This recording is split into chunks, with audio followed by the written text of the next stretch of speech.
Hey guys, it's Katie here with Life in Mundane. Welcome back to my channel. Are you guys ready for it? We are going to be revealing our 3rd and 4th grade picks for the school year for 2019-2020, and I'm really excited to jump in and tell you guys what we are using with our 3rd and 4th graders. We have 2 4th graders and then a 3rd grade, and a lot of them are using the same curriculum, but they're just using different levels, so I thought I'd combine the video and do it together like this. And so let's get started. Okay, so first of all, I'm so happy that you guys are here, and if you guys are interested in videos on homeschooling, home management, parenting, and things like that, how to make the most of those little moments, I would love if you would take a quick second to subscribe to my channel. You can do so by clicking down below on the subscribe button and click the little bell notification to be notified when new videos come out. We're going to go into the 3rd and 4th grade school year. So a couple of factors that I needed to consider were the fact that I do have several kids across the board, and they are not quite to the age where they can do a lot independently. There's definitely some things they can do, but not a ton of it. And so we try to group together as many subjects as possible. So Bible we do all together, and I have already done a separate video on what we're doing for Bible, and you can check that out above or below down in the description for a link on that. I wanted to do a separate video because we kind of hodgepodge and piece it together, and so I didn't want it to take up a ton of time in this video, but definitely go check out what we're using for Bible. For history, we do it all together, and we are doing Story of the World. We did it last year, so we're going to be on volume 2. I'm really excited to continue this curriculum. My kids are really involved, really interested in this history, and it has been such a blessing to us, so I'm excited to jump into volume 2. I plan to do some of the activities in the activity book, probably a few more than we did last year, because with our move we kind of did bare minimums with Story of the World, but this year I am excited to jump into some of the activities and get started with that with my kids. For science, we are going to be using Apology of Science, Exploring Creation through Botany. Last year we did the birds and animals that fly, and that was really interesting, and this year we are jumping into doing botany. So my kids are really interested in all things growing, and I thought what a great opportunity to explore God's creation this year. We're going to be doing this a little bit differently. Instead of buying one of the student journals or things like that, we are actually going to just be purchasing full-size sketch pads, and the kids are going to use that to record things that they find interesting throughout the lessons. They're going to just, not necessarily a set amount of things, but they might draw a picture about something they've learned. They might write a few sentences about something they've learned. I'm going to encourage them to go out and get samples of things because it's botany, to put flower petals in there, to put leaves, to do things like that. And I'm really excited to kind of combine our nature journaling stuff with our science this year. We are also doing something different and meeting up with another family about twice a month who is doing the same science curriculum as us. We are going to be doing some of the science experiments together to make sure that I actually get to doing them, because that's always a struggle for me. And we'll be meeting up. The kids will all share a little something from their journal and share something that they learned that week about science, and then also go ahead and do the experiments together. And I think it's a great way to simplify the curriculum and to make sure that those science experiments get done. So the next group subject that we do is actually one that we'll be doing just with my 3rd and 4th graders. We won't be doing it with my 1st grader or the littles, but we're going to be doing something different for language arts this year. If you guys have watched my videos before, you know that's something we have struggled to find a good fit for, and have tried many things and failed, and other things that we have liked, but we just try to figure out the perfect fit and combination. So this year we are going to be doing IEW, which is Institute in Excellence for Writing, and we're going to be doing the Student Writing Intensive A, level A for them. And so I am excited and a little bit nervous. I will do a separate video on my choice for this if that's something that interests you guys, but basically, in a nutshell, I was very nervous to try IEW. I have had so many friends and family members who have done it with great success,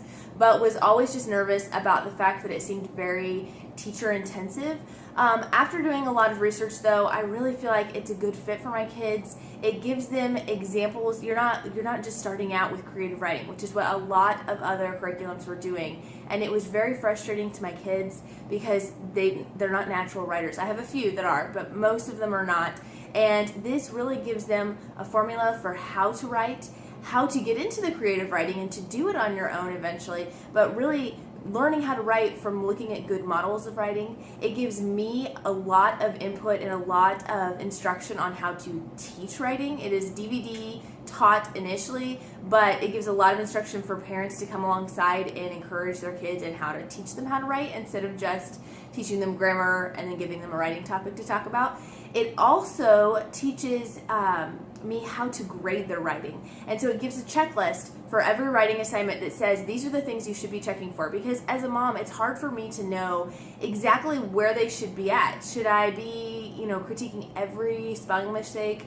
Should I point out should I point out every single mistake? I don't want to discourage them from writing, and I want to encourage their love of writing, but how do I come alongside them and correct them appropriately? So it gives you step-by-step guides of when to start looking for these things and things like that. So I'm really excited about jumping into it. If you guys are using IEW or have used it in the past, I would love to hear your comments below on your input. Like I said, I'm a little nervous, but overall very excited about jumping into this curriculum for this year. Along those lines, for grammar, we have always used Grammar Galaxy in the past and have loved it. I definitely would recommend that curriculum if you're looking into it. But we decided to do something a bit different this year, and we're going to be using the Fix It Grammar from IEW.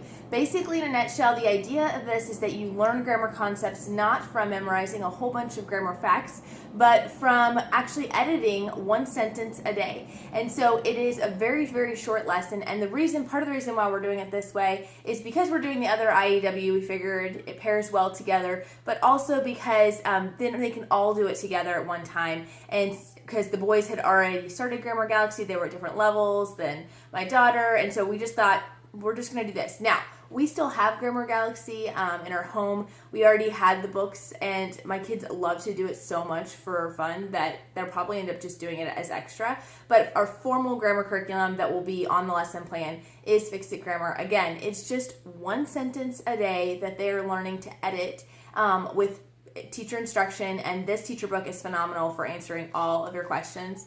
And to give you all the insight as to why rules are a certain way or questions that your kids might ask you. They've anticipated that, and they have answers in here for that. But I'm excited that they'll be doing this. Also, the fixed the mistakes in this sentence, you are going to copy that into a notebook. And this is actually a complete story, each sentence a day. The whole thing adds up to a complete story, and by the time they're done with the school year, they will have copied completely the whole story and have that written there. So it also is going to be kind of what we're using for penmanship handwriting this year as well.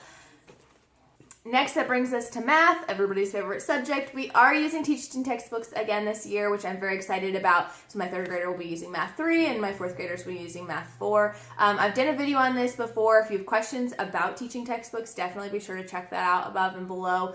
Okay, so that brings us to reading. If you guys have watched my channel before, you know that we love to use All About Reading, and so we will be going through Book 2 and Book 3. My children have struggled with reading a little bit more, but I've enjoyed being able to go at their pace, and so we're doing Book 2 and Book 3 and hoping to get into Book 4 this year, but even if not, progress is what we're going for. That's what I always say, is we're going to be looking into All About Reading, and it has been so great for our struggling readers, and I cannot recommend this curriculum enough. Along those lines with language arts, we are also going to be doing All About Spelling. And we have kind of figured out, or trying to come up with ways that we can so we can multiply my efforts, because I will have several kids going through this program and going at different paces, because I don't want them, we'll start out the year doing it as a group subject, but I know that they're going to be at different points. And so we're working on some ways that we can make this a little bit easier to use as a group. And one of the things that we are contemplating doing, and I haven't tried it yet, so I cannot say that it's successful, but is to use the Evernote app.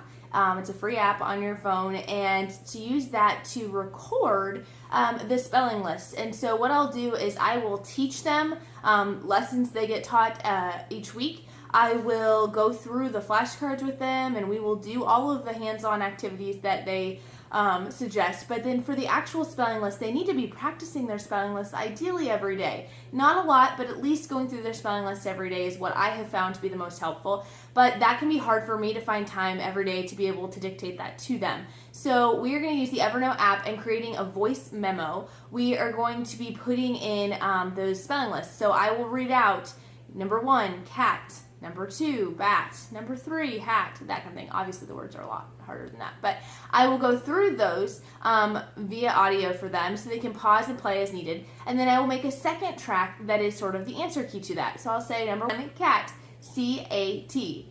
Number 2, bat, B-A-T. And the idea is that they would listen to the first track, they would write out their spelling list, and then they would listen to the second track and self-correct each day. I have no idea how that's going to go, guys. If you guys have tried it before, let me know.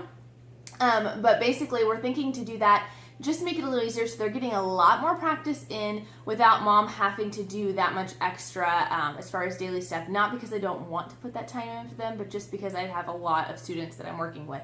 Also, we'll be using Spelling City, Vocabulary City, whatever you want to call it. We're going to be using that again this year. You can input your own list, and they give you a bunch of games to practice, so our kids will be doing that in their spare time and practicing their spelling words that way as well. And then we'll also be using this for dictating sentences and things like that to them, but I will do that on Fridays usually. I will give them their spelling test just to see how they're doing and to go through the different sentences that they have in here. That covers our textbook portion of our school. I will say I didn't include this in our Bible video, but I have done a video on it if you guys want to check it out. But we are doing once a week. We do Between Us Guys, Between Us Girls time, and mom meets with the girls and dad meets with the boys, and we talk about really important topics.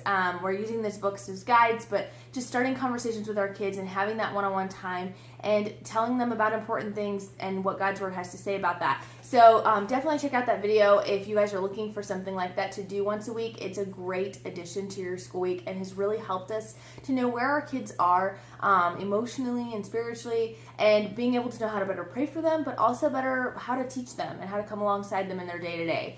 As far as non-textbook activities, we do morning time every day, and this year we're doing a little different, which I think I'll do a video separate on that and what we're doing for morning time this year. But we do a morning playlist, a YouTube morning playlist, and they'll watch that. We'll do our Bible, and then we're also going to be doing read alouds this year like we do every year. I just haven't finished selecting which books we're going to read. Last year I realized that I had planned to read out loud and had a stack of books that I wanted to go through, but I hadn't exactly scheduled them out, and I found that really hard in the moment.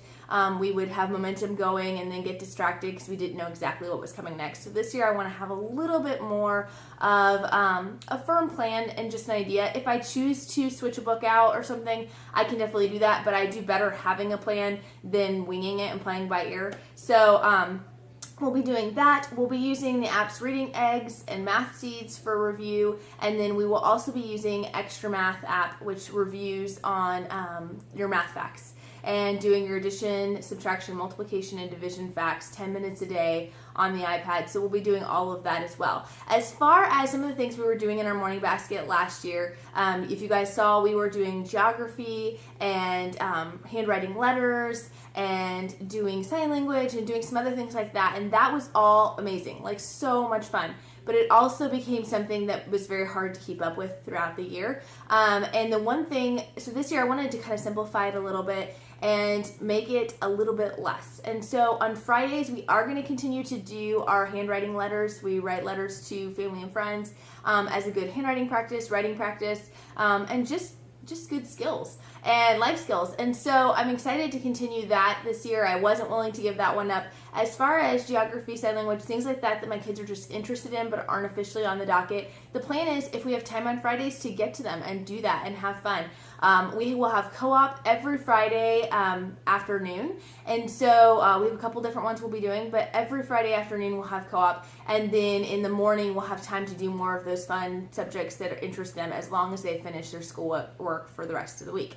So that's the plan for this week. I hope this video has been helpful. I would love to hear what you guys are doing for 3rd and 4th grade.